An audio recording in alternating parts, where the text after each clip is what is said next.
12e jour aux Philippines, enfin je crois. En tout cas, c'est une nouvelle journée qui commence. Nous sommes à Oslob. Vous savez très bien pourquoi Oslob c'est connu, c'est pour observer les requins-baleines. Sujet à débat, ça m'intéresse. On va y aller tout de suite. C'est parti!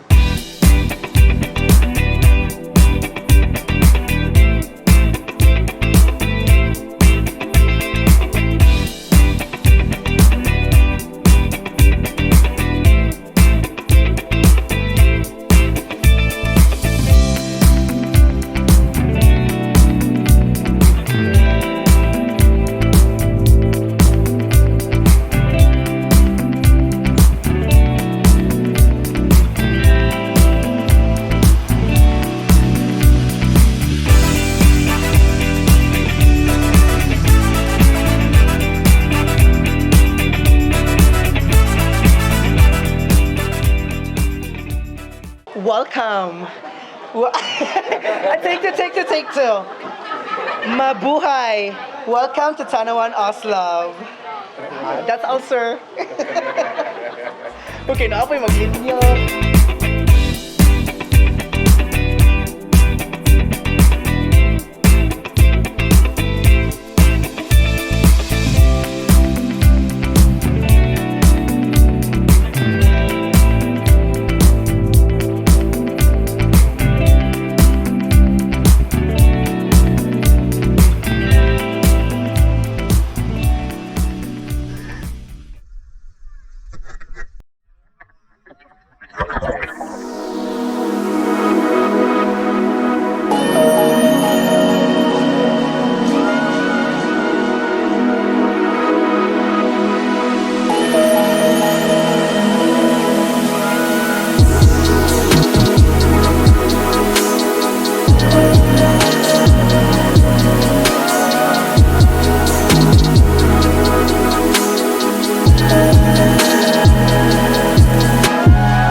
De nager avec des requins-baleines. C'était impressionnant. Une expérience inoubliable. Un animal majestueux, 5-6 mètres de long, vraiment très très proche de vous. Bien sûr, on garde une distance de sécurité aussi pour le respect de l'animal. On ne les touche pas. Alors, effectivement, il y en a qui connaissent Oslob et c'est connu que les requins-baleines sont nourris. C'est une activité touristique. Mais je trouve que c'est très très bien fait personnellement puisque avant de rentrer dans l'eau, on a un briefing d'une vingtaine de minutes qui nous explique ce qu'il faut faire et ne pas faire avec l'animal. Avant de rentrer dans l'eau, c'est douche obligatoire pour tout le monde pour enlever tout ce qui est produit qu'on peut avoir sur la peau, crème solaire, crème anti-moustique, peu importe. En tout cas, c'est pour ne laisser aucun produit dans l'eau et ne pas détériorer la qualité de l'eau et pas gêner l'animal. Ça pourrait éventuellement le perturber. Et puis, je reviens sur ce qu'on a vu. Un animal qui passe à côté de vous, aussi grand, c'est magique. Vraiment, c'est magique. C'est des animaux vraiment majestueux, quoi. Hein. Comme il l'a dit, ils sont immenses, ils font 5-6 mètres de long, avec une queue en hauteur qui fait notre taille humaine, quoi, qui passe à côté de nous. C'est vraiment, vraiment incroyable, on en prend plein les yeux. C'est une belle expérience. Belle expérience. Alors effectivement, nous sommes plongeurs. Je peux comprendre que pour un plongeur, c'est pas le moment idéal pour voir des requins-baleines. Moi-même, j'aimerais en voir en plongée, passer tout naturellement en train de nager. Mais mine de rien, ça reste impressionnant. Et je pense pour quelqu'un qui n'a pas l'habitude de plonger ou même de connaître le milieu marin, Je pense que c'est une très belle expérience pour être sensibilisé aussi à la faune marine. Et bien sûr, hein, je vais continuer à plonger et si un jour j'ai la chance de voir un requin-baleine en plongée, je vous mettrai une vidéo, c'est obligé. On a eu la chance de voir une petite tortue passer entre Ouais, 3 ou 4 requins-baleines. C'était inattendu. Et pour ceux que ça intéresse d'avoir un peu plus d'informations, j'ai eu la chance ici à Oslob de rencontrer Sally qui est en fait une spécialiste des requins-baleines. Je vais faire une vidéo spéciale là-dessus avec vraiment plus d'informations, qu'est-ce qui se passe à Oslob, quels sont les impacts ou non de l'activité humaine. Donc voilà, je vous invite à aller voir ma prochaine vidéo sur le requin-baleine. Et nous, on va continuer notre petit séjour à Oslob. Il y a d'autres choses à voir que les requins-baleines, comme par exemple la cascade, on va y aller tout à l'heure.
Nous sommes arrivés à Tumalog Falls.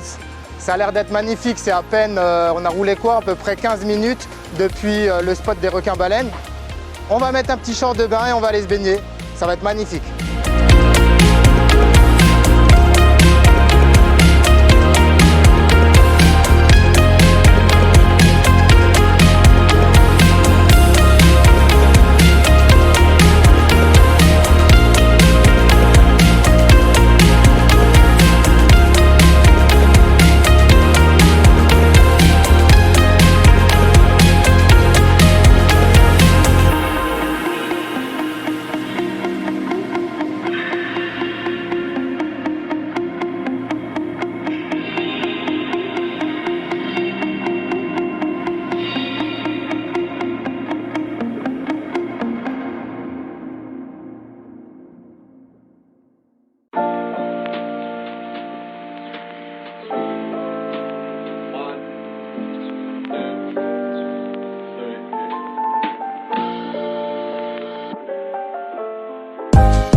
C'était une très belle journée passée à Oslo entre les requins-baleines, l'interview avec Sally, puis ensuite Tumalog Falls, une superbe cascade. Alors j'ai demandé, elle fait à peu près 110-120 mètres de haut.